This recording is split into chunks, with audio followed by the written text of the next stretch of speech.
সবাইকে যদি বলি এই তোমরা কালকে থেকে সবাই ভক্তি জীবন অনুশীলন করো, তো তোমরা কি ফুল খুলবে? সকালবেলায় কি তোমরা পূজা পর্ব শুরু করবে?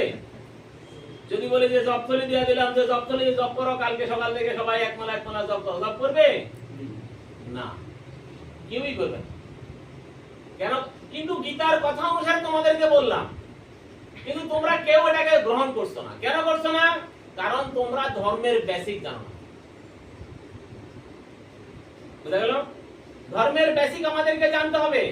তাই ধর্মের বেসিক যখন জানবো তখন আমরা উপলব্ধি করব ধর্মটা কি। তা আমার প্রথম প্রশ্ন হলো ধর্মটা কি।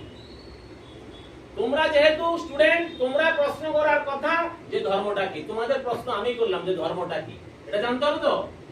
তা আমি যদি এখন একজন একজন করে জিজ্ঞাসা করি ধর্ম কি, বলতে পারবা কেউ?